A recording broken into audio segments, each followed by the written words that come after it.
Hey, coach. You come in. This team was on a three-game losing streak. Just lost their star player, and they're an expansion team. So, are you surprised by the way they showed resilience and came back? Because you guys had them down double digits several times. Yeah, no, not surprised at all. Natalie is fantastic. She does a great job. They've played incredible all year. They're just a feisty team that's very gritty and very connected. So I wasn't surprised at all with their toughness and their resilience. I was curious what your perspective was with the rebounding and finishing. What were some of the things that you saw in those areas? Yeah, one is just grit and desire and toughness to go box people out. Technically we switched a little more in this game than we really have. And so that puts our smalls in some different situations, battling with some bigger people, and takes you out of maybe perfect rebounding position. So in those instances, you got to work even harder to go and pursue some rebounds. So a little bit of combination of both, maybe some of the schemes, but ultimately I still think rebounding is all about desire.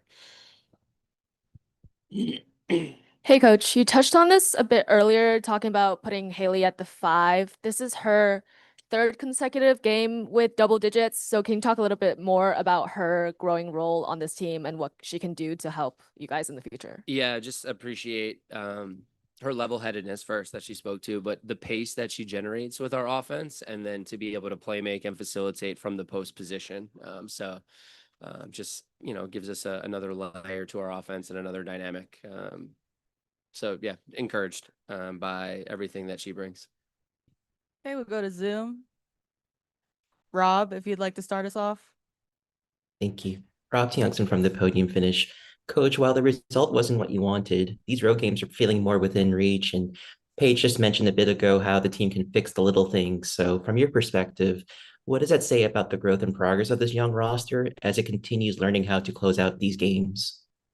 Yeah, just stay together, stay committed to each other, to our process, and to getting better and learning, and really trying not to get too high and too low. It was an incredible environment. First time playing here, they really show out, and it's a tough place to play, especially in a tight game down the stretch with a lot of young people on your roster.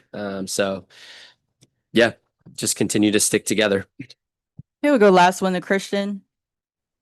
This is a little bit off base as far as the game coach, but in your experience as far as being an assistant coach and then this being your first year as a head coach, have you noticed any differences as far as the scheduling with it being a 44 game schedule this year and how to manage rotations and players kind of coming to you, whether they need rest or anything like that?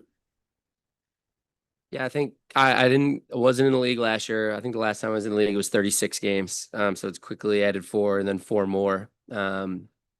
It's tough. Like right now we're in a 5-8, right? 5 games in 8 days. And so um you've got to, health and safety is the number one priority. So we're constantly collaborating with our medical team, with our players, and trying to put them in positions to be able to perform to the best of their ability every single night. But yes, like we're mindful of it. It's not an easy schedule.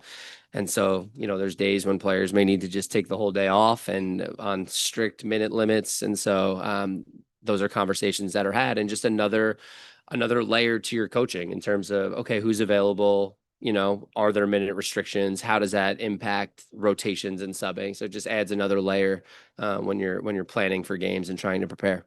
Thanks, Thanks, coach. everybody.